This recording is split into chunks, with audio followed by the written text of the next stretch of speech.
கட்டாரில் இடம்பெற்ற வளர்ந்து வருகின்ற வீரர்களுக்கு இடையிலான ஆசிய கிண்ண தொடரின் சாம்பியன் மகுடத்தை பாகிஸ்தான் ஷஹீன்ஸ் என்று அழைக்கப்படும் பாகிஸ்தான் ஏ அணி சூடியிருக்கிறது. இர்ஃபான் தலைமையிலான பாகிஸ்தான் அணி மிகச் சிறப்பாக இந்த தொடர் முழுவதுமாகவே விளையாடியிருந்தது. இன்றைய நாளில் இறுதிப் போட்டியிலே பங்களாதேஷ் அணிக்கு எதிராக மிக சிறப்பான ஒரு ஆட்டத்தை இன்றைய நாளிலே இரண்டு அணிகளும் விளையாடியிருந்தன. 125 ஓட்டங்கள் தான் பெறப்பட்டிருந்தாலும் கூட இந்த 125 ஓவர்கள் சூப்பர் ஓவருக்கு இட்டுச் செல்லப்பட்டிருந்தது என்பதும் கவனிக்கத்தக்கது. 77 ஓட்டங்களுக்கு 7 விக்கெட்டுகள் என்கின்ற நிலையில் தடுமாறிக் கொண்டிருந்தது பங்களாதேஷ் அணி. அதுவும் இறுதி விக்கெட்டுக்காக 16 பந்துகளில் 30 ஓட்டங்கள் தேவை என்கின்ற போது இறுதி விக்கெட் இணைப்பாட்டம் வீழ்த்தப்படாத 16 பந்துகளில் 29 ஓட்டங்களை பெற்றுக் கொடுத்தது. இதன் மூலமாக போட்டி சூப்பர் ஓவருக்கு சென்றது. சூப்பர் ஓவரிலே பாகிஸ்தானுக்கான வெற்றி இலக்கு 6 பந்துகளில் 7 ஓட்டங்கள் தேவை என்கின்ற நிலையில் ரிஃபான் மொண்டல் மிகச் சிறப்பாக யாக்கர் பந்துகளை வீசுகின்ற ஒரு வீரர். முதல் 2 பந்துகளும் துல்லியமான யாக்கர் வீசியிருந்தார். 3வது பந்து கொஞ்சம் பிசகி இருந்தது. அது லெக் சைடிலே பவுண்டரியாக மாற்றம் பெற இறுதியில் ஒரு ஓட்டம் தேவைப்பட பாகிஸ்தான் அணி வெற்றி பெற்றிருக்கிறது. பல இளம் தரமான வீரர்கள் பலரை இந்த வளர்ந்து வருகின்ற வீரர்களுக்கு இடையிலான ரைசிங் ஸ்டார்ஸ் ஏசியா கப் என்று அழைக்கப்படுகின்ற இந்த தொடர் வெளிக்காட்டியிருக்கிறது என்று சொல்லலாம். பாகிஸ்தான் அணியை பொறுத்தவரையில் பாகிஸ்தான் தேசிய அணியில் கூட இவ்வாறு துடிப்பான தரமான திறமையான வீரர்களை காண்பது அரிதாக இருக்கிறது. வெற்றிக்காக போராடுகின்ற திறன் என்பது இந்த பாகிஸ்தான் ஷஹீன்ஸ் அணியிடம் மிக அபரிமிதமாக காணப்படுகிறது. குழுநிலை ஆட்டங்கள் அத்தனையிலுமே இவர்கள் வெற்றி பெற்று அரையிறுதி ஆட்டத்துக்கு வந்திருந்தார்கள். அரையிறுதி ஆட்டத்திலே இலங்கைக்கு எதிராக துனித் வெல்லாலகே தலைமையிலான இலங்கைக்கு எதிராக போராடித்தான் வெற்றி பெற்றிருந்தது 5 ஓட்டங்களால். இந்த இறுதிப் போட்டியிலும் கூட போராடித்தான் வெற்றி பெற்றிருந்தது. ஆனால் குழு நிலை ஆட்டங்கள் எல்லாவற்றிலும் பாகிஸ்தான் ஷஹீன்ஸ் அணி மிகப்பெரிய அளவிலே டொமினேட் செய்திருந்தது. ஆனால் அரையிறுதியும் இறுதி ஆட்டங்களிலும் கூட அவர்கள் போராடி வெற்றி பெற்றிருந்தார்கள்.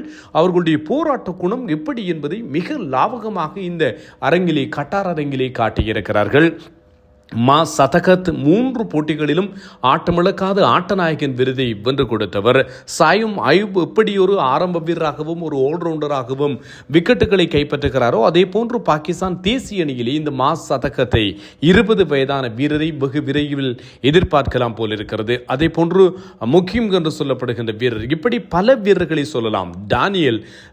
டனியால் முகமது டேனியால் என்று சொல்லப்படுகின்ற வீரர் இறுதி ஓவரிலே பாகிஸ்தான் அணி 6 பந்துகளில் 7 ஓட்டங்கள் தேவை அவர்கள் மட்டுப்படுத்துவதற்கு. பங்களாதேசுக்கு 6 பந்துகளிலே 7 ஓட்டங்கள் தேவை என்கின்ற போது முதல் 3 பந்துகளையும் அவ்வளவு சிறப்பாக வீசாவிட்டாலும் கூட அவர் இறுதியாக வீசிய 3 பந்துகளும் ஓட்டங்கள் வழங்கப்படாத பந்துகளாக மாறியிருந்தன. லெக் பை மூலமாகத்தான் ஓட்டங்கள் பெறப்பட்டிருந்தது என்பதும் கவனிக்கத்தக்கது. இதன் காரணத்தால் அவரையே தான் சூப்பர் ஓவரிலே பந்து வீசுவதற்கும் பாகிஸ்தான் பணித்திருந்தது என்பதும் ஞாபகப்படுத்தத்தக்கது. ரசிகர்களுக்கு விருந்து படைத்திருந்த ஒரு ஆட்டமாக இந்த ரைசிங் ஸ்டார்ஸ் ஏசியா கப் ஆட்டங்கள் இடம்பெற்றிருந்தன என்பதும் கட்டாரில் இடம்பெற்றிருந்த இந்த போட்டிகள் நிறைவுக்கு வந்திருக்கின்றன. பங்களாதேஷ் அணியை பொறுத்தவரையில் ரிஃபான் மொண்டல் மிக அற்புதமான ஒரு வீரர். எதிர்காலத்திலே மிகச் சிறப்பாக பங்களாதேஷ் அணிக்காக இவர் தன்னுடைய பங்களிப்புகளை நல்குவார் என்று சொல்லி எதிர்பார்க்கலாம். முதலில் துடுப்படுத்தாடியிருந்த பாகிஸ்தான் ஷஹீன்ஸ் அணியினர் 125 ஓட்டங்களை மட்டும்தான் பெற்றார்கள். முதலாவது ஓவரிலேயே முதல் விக்கெட் வீழ்த்தப்பட்டது. 2வது ஓட்டத்தை பெற்ற வேளையில் 2வது விக்கெட்டும் சரிக்கப்பட்டிருந்தது. 64 ஓட்டங்களுக்கே 5 விக்கெட்டுகளை இழந்து தடமாறி இருந்தார்கள். அரபாத் மின்காஸ் 25 ஓட்டங்கள், ஷாட் மசூட் இவருடைய பெயரையும் குறித்து வைத்துக் கொள்ளுங்கள், மிகச்சிறப்பாக ஜொலித்திருந்தார்கள் என்று சொல்லலாம். 38 ஓட்டங்கள். ரிஃபான் மொண்டல் 25 ஓட்டங்களுக்கு 3 விக்கெட்டுகள். இந்த தொடர் முழுவதுமாக மா சதகத் அதிகமான ஓட்டங்களை குவித்தவராக பாகிஸ்தான் வீரர் ஜொலித்தாரோ அதே போன்று அதிகமான விக்கெட்டுகளை கைப்பற்றியவர் இந்த ரிஃபான் மொண்டல் என்று சொல்லப்படுகின்ற வீரர். 22 வயதுதான் ஆகிறது. பங்களாதேஷ் அண்டர் 19 அணிக்காகவும் விளையாடி இருக்கின்ற ஒரு வீரர் ரிஃபான் மொண்டல். வெகு விரைவிலே இவர் 3 போட்டிகளிலே ஆடியிருக்கிறார் பங்களாதேஷுக்காக சர்வதேச ஆட்டங்களிலே.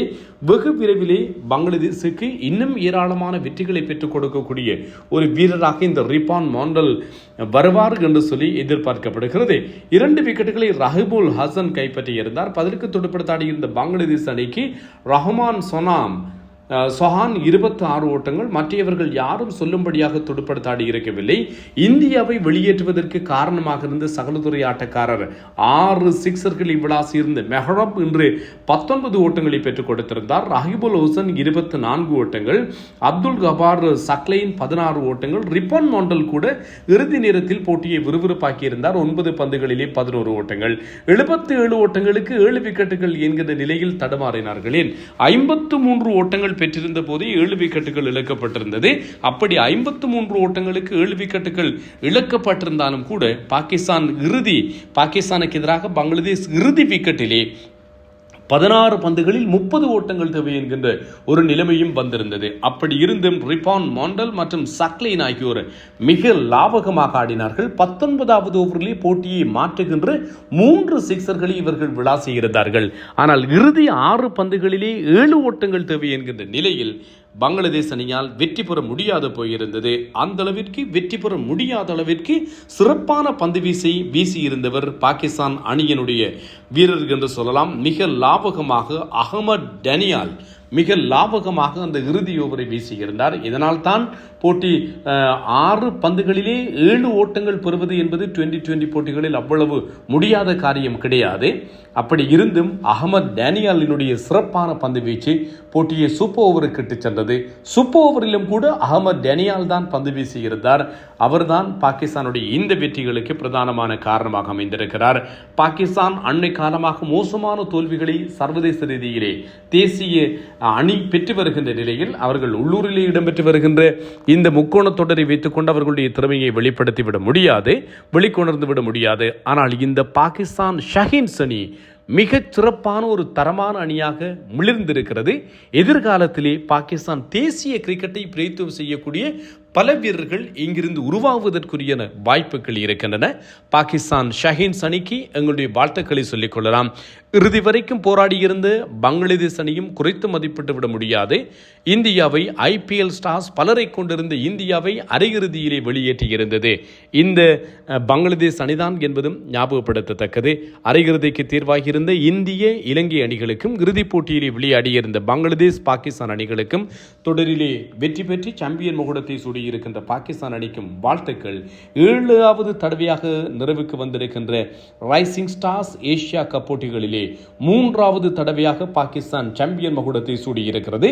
அதிக தடவைகள் சாம்பியன் மகுடத்தை சூடியிருந்த அணி பாகிஸ்தான் என்பதும் இங்கே ஞாபகப்படுத்தத்தக்கது. வாழ்த்துக்கள். நான் தில்லையம்பலம் தரணிதரன்.